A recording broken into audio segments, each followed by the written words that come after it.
Hello, everybody, and welcome to Bravery in the Boardroom in Action. So today I am joined with board members from Coventry and Warwickshire Partnership Trust.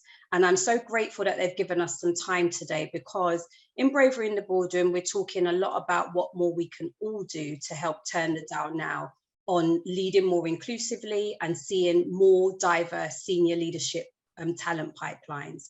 But what you all tell me you also want to know is more about those who are being brave right now, those who are taking steps, those who have made a difference and are making strides in tackling inequality and seeing a difference in their staff and seeing their boardrooms as more representative of the communities and staff they serve. So today, you may recall that Bal Claire joined us on our very first Bravery in the Boardroom webinar back in March, and he was on the Midlands panel.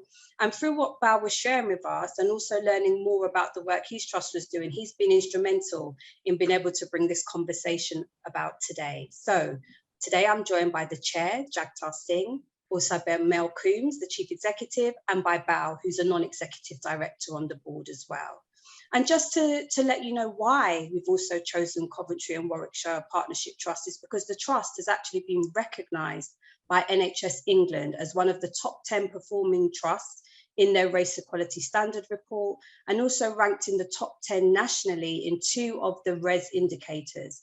For those of you who are not familiar with the RES, it's the workforce race equality standards that all NHS trusts have to report and abide by.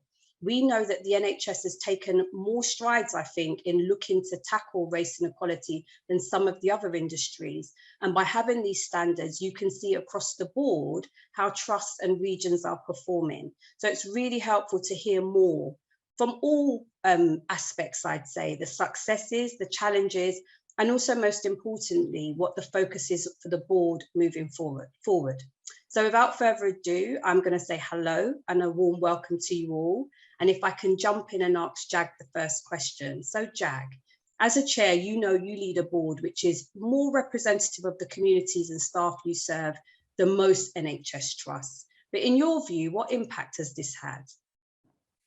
So you're correct in saying that Coventry Warwick Partnership Trust is one of the most diverse boards in the country. And that's not come by chance. That's come because we recognise the pool of talent out there sits with all communities and with all groups with protected characteristics. Having a diverse board means there's diversity of thought, diversity of thinking, diversity of lived experience, which then influences our policies and our strategies. So, for example, in our most recent strategy, over 1,000 people were consulted, and equality diversity is a golden thread that runs through that. How? It focuses on workforce equality and it focuses on health inequalities. During the period of COVID, our board were able to bring lived experience of the community to us and tell us about the adverse impacts of certain WhatsApp messages were circulating within the Black and Asian community. That enabled us to tackle that problem head on, first of all with our own staff, to make sure our staff during our calls understood the COVID risks, understood the benefits of the COVID vaccinations, and through Mel's great work, we were able to make sure that that assurance was given. We were also able to lead nationally on those issues. So a diverse board is able to deliver a clear business case of delivering its objectives and delivering its business, which in our industry, in NHS, it means we save lives. So we're able to save more lives by a clear focus and understanding of our community and understanding of our staff, which then enables us to continue to recruit more diversity because people see us as a good place to work. Thank you, Jag. Thank you. Some really key points in there. Thank you. So Mel, if I could come to you and just kind of leading on from that. So what's been some of the key actions and initiatives that you feel has led to the Trust's achievements today in addressing race inequality? If I said it more simply, what's got you here? Okay, thanks. I think there's something about building on some of the things that Jagtar's already touched on. So I think there's something about understanding our workforce and how they represent our local community. So really looking at and understanding some of that data. So we know 22% of our workforce are from a BME background. So I think that's important, so we can understand that we are reflecting as much as we can our local communities, and very keen to be able to get people involved in working for us. Jagtar also mentioned we did quite a lot of work last year on a new strategy for the organisation, and all the way through that, obviously, equality and diversity is threaded through it. As we said, we had over 1,000 people involved in developing the strategy. That was both staff and people who use our services. So trying to really reflect that kind of diversity of not only our workforce, but also the people that use our services. Part of that, we also then redid and have reproduced, if that makes sense, our EDI strategy, so it matches our new strategy, so it's not separate. And I think for me, there is something about making sure that we look at the data and interrogate the data properly. We understand it, so we talk about it, so it's something we talk about quite regularly at board, in our sub-board committees, and other meetings that we have with senior leaders, particularly within the organisation. You know, we've done a number of things, and I know other places have probably done very similar things, but I think it's how you then maintain the commitment. So through coaching, through talent management, through spotting people early, encouraging people, some reverse mentoring. I think also developing our networks across the organisation. And I think certainly over the past 18 months, those networks feel that they've got stronger and stronger, and their voices are getting stronger within the organisation, which fits again in one of the key elements in our strategy, which is about co-production. Thank you, Mel. Thank you. It's great to hear. And I think you said something there about many other organisations may be doing it, but there's something about maintaining it and doing it collectively, I think is what I heard there from what you shared as well. So thank you. So Bal, coming to you now, you know that from the conversation we had in Bravery in the Boardroom about, yes, I heard what Jag said about having a diverse board and what that helps with, but we also know there's a challenge about using your power and influence when you are in the boardroom, isn't it? So can you just share a little bit with us about how you're using your power and influence to help turn the dial now and keep the focus on addressing inequalities? Yeah, thanks, Monique. I think power is quite an emotive word. I'd rather use privilege. You know, I think what I bring to the board is my lived experience of somebody who is of that background, and I've sort of been brought up in that community, and there's a breadth of awareness as a result of that that I can bring to the table just from an experiential perspective. And I'm a Coventry boy. I was born in Coventry, lived in Coventry all my life, and I think that's important. You know, and I think Jag and Mel both talked about getting connected with the people and communities that we serve. You know, I am of a community. I'm not saying I've got the sort of the breadth of awareness of every single community, but that perspective actually, I think, adds a lot of value to the board in being able to be equipped to ask the right question at the right time and in the right context. And I think, you know, going forward, Mel and Jag have both talked about the strategy. And it truly is a very inclusive strategy, and I think it's worth mentioning the sort of the key priorities that the strategy focuses on, and it really focuses on a very inclusive range of priorities around our care, our colleagues, our organisation, our leadership, and our partnership and our partners. So it's a very rounded way of moving our trust forward, and also looking at how we address inequalities in a very impactful, forward-thinking way. And I think my role as a non-exec director on the trust now is to make sure that delivery plan is fully underpinned in terms of how that strategy is going to be delivered, and as a board, you know, as a collective, we make sure that we land every single aspect of that going forward, and we go from a really good position to a great position in terms of patient outcomes. I think that's the real sort of priority there, and I think going back to your point, you know, my personal lived experience, you know, I hope will add value to that journey going forward. Yeah. Thank you. Thank you. And if I can connect on that then, Jag, because I heard Bal mention about the delivery, the delivery plan, that's integral. It's not just about having a great strategy, it's making sure the board ensure that that happens. But how does that connect to the resources and leadership that you allocate to EDI? Because I know that's a question that comes up a lot across other trusts. What sort of resource have you got allocated? What's the level of leadership involved? And it's great to hear how committed the board here is to that. But can you tell me a bit more about the resources and leadership that you allocate to EDI here at your trust, and any plans to change that over the coming year? There is absolutely no plan to change the resource we allocate to equality, diversity, inclusion. We have an advisor on equality, diversity. That's all that's needed. We have added a resource to the health inequalities by having a health inequalities lead, but it is everybody's responsibility. So to aggregate it, equality, diversity, inclusion is everybody's business. It's a percentage of my business, it's a percentage of Mel's business, it's a percentage of board business, middle managers. So in real terms, the resource cannot be measured because it is our day job to ensure that we meet the needs of our communities, we reduce the health inequalities that they suffer, we allocate resources in a way in which it meets our strategy, in a way in which we also look after our workforce to ensure that they feel valued at work. And anybody who thinks that equality diversity sits and rests with just the equality diversity officer and maybe an admin officer support them and another 3 people to deliver training have got the wrong end of this.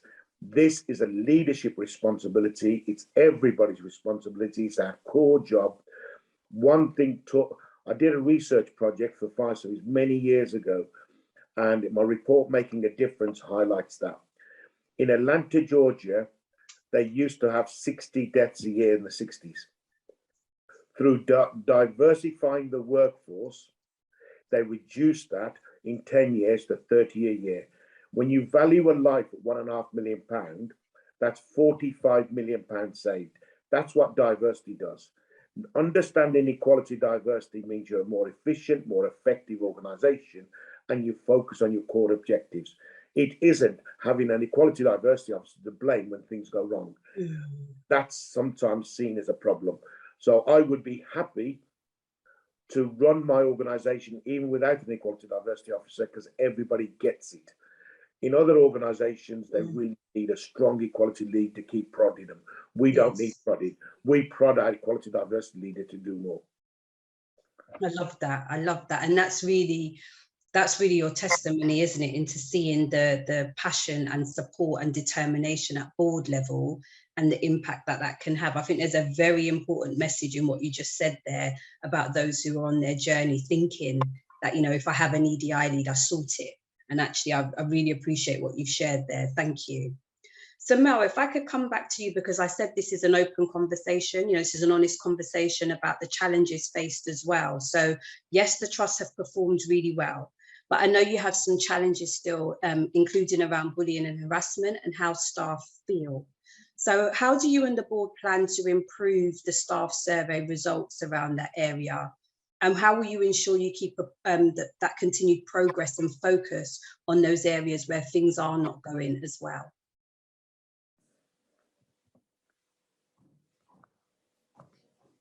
You're on mute, Mel.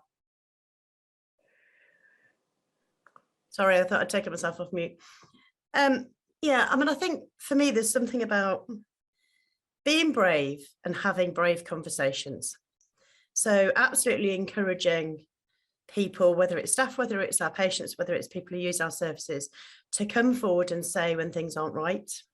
And whilst that sounds easy, it is actually quite difficult because people have all sorts of perceptions around, what might happen to them. So I think there's something around, been doing quite a lot of work on psychological safety within the organisation, and that's for all staff. But I think it's being prepared when you have conversations that you might not like what you hear. Yes. It might be very uncomfortable. You may not believe it initially. So I think there is something about spending time with staff, particularly, and really understanding and getting to the root of what is it that people are saying around, whether it's bullying, whether it's harassment, whether it's feeling that they're being discriminated against for whatever reason.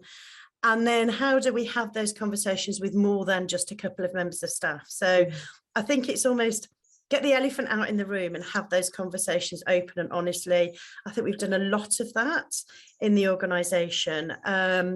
We've done, and we continue to do quite a lot of, we call them Let's Talk sessions. They're on plethora of things, but it's sharing people's own backgrounds, regardless of what the background is, and some of the challenge that people have come across, which I think, you know, quite often people find quite shocking when somebody says, you know, something that's happened to them. So I think that being brave, hearing things that you might not want to hear, but then working with people. So I go back to that real co-production, that, you know, these, you know, people with lived experience, no matter what that lived experience is, learning with them, and how do we implement change through that co-production.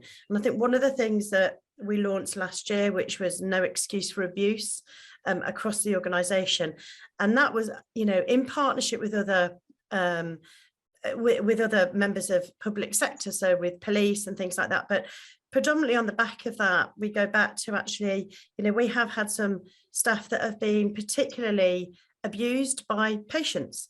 And in mental health services, quite often our police colleagues say, well, that person's got a mental health issue and therefore that's what's driving their behaviour, but quite often it isn't. So it's actually being brave enough to be able to say, no, this is not excusable behaviour, you know, we will tackle this. But it's also about empowering other staff to support a staff member when they hear or see something that's not right. And I think that's another piece of work which is not, I don't think it's particularly as embedded as we would want yet, so we're still on this journey. But if I witness something, how do I support that other member of staff? What do I do? What's my responsibility? Not just to sit back and let it happen. So I think that co-production, we talk about these things at board, we talk about them a lot in the organisation. So it's not something we talk about in a particular meeting. As Jagtar said, it's everybody's business. We don't pigeonhole EDI in this organisation. I think that's the critical, probably one of the critical success factors. Okay, thank you, Mel. I just come in on that one for of course. That was a, you know, let's just try to make it even more concise. One, I think that the investment question you asked me, you look at what Mel's invested since she became our chief exec. We've had COVID. Mel has spoken to something like 200-300 staff members a week. So our improvement in our engagement with staff, we will help our staff survey. We've also improved and invested in our communications and media. You look at the media improvements, the regular staff briefings, the regular Fab Friday. Then you look at our staff engagement and the work that they do. But as we improve our staff surveys, others are also improving. So the average is moving up all the time. And I think great work that's happening, but it's not going to happen overnight because the staff have to trust you that you mean what you say. When Mel says no excuse for abuse, we actually mean that and we'll act upon that. So I think the two questions you just asked Mel and myself are linked.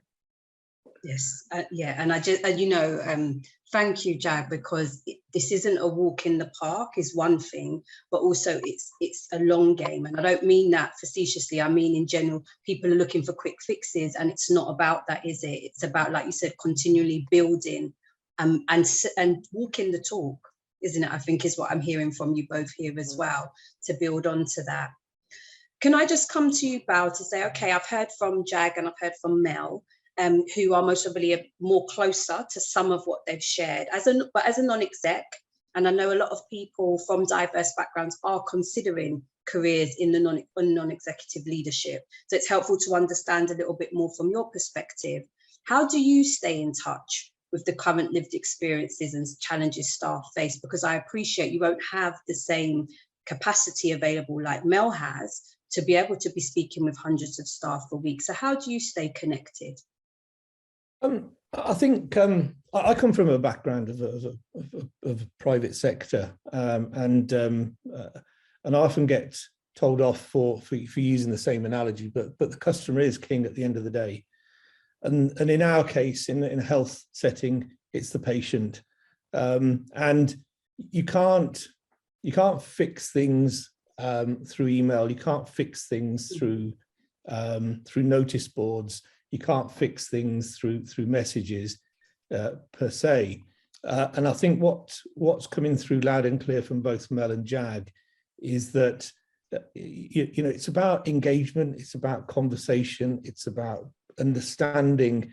All of those stakeholders that we've got, from patients to staff to all of our external stakeholders who help provide an impactful healthcare system, is how do we engage collaboratively? How do we engage impactfully in a way that will drive the best patient outcome? And it is about having these conversations. It's about calling it out. It's about being honest. It's about being direct. And going back to your question, then, in the same context, Monique, I come at it from a point of view of having conversations. Healthcare is one of the biggest topics in the media today. You switch on the TV, everybody's talking about healthcare. You go out visiting friends and family. Health often comes into those conversations, and so I use those opportunities to actually build my own sort of toolkit around my perceptions of health, and certainly within my community 10-15 years ago, particularly in South Asian communities, mental health was a very taboo topic. It's not as big a taboo topic today.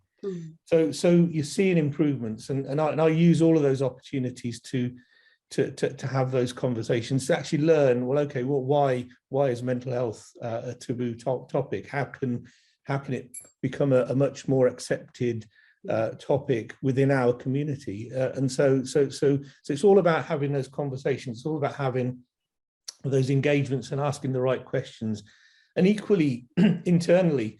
And I know Jag and Mel will testify to this. I thought, whilst we were under the auspices of COVID, and having to communicate via different media, Teams became king during that time.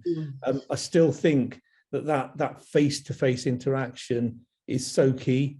And so, once the COVID restrictions were lifted, one of the best things that I could do was to go out and talk to staff, talk to patients, and really get a much richer understanding about their experiences.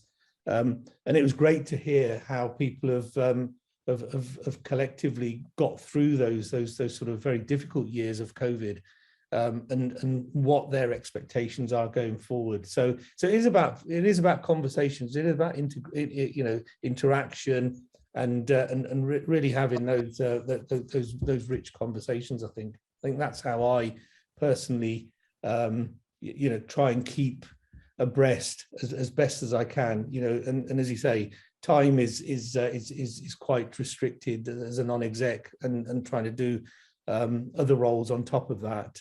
But it is about having those effective conversations.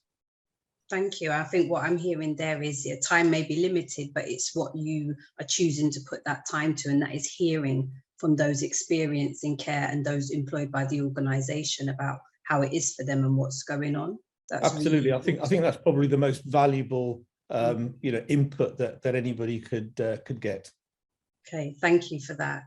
And so coming on to the final piece of advice, I think you've all shared a wealth of advice that I know will absolutely help other organisations on their journey and other people charged with trying to drive EDI. But if I could ask you, and I'll come to you first, Jag, what final piece of advice would you give to board members and senior leaders in other organisations to take action now?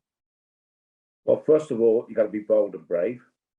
Secondly, you've got to be inquisitive and ask the questions when you're not sure, as people did after the death of George Floyd. People said, we don't know what to do.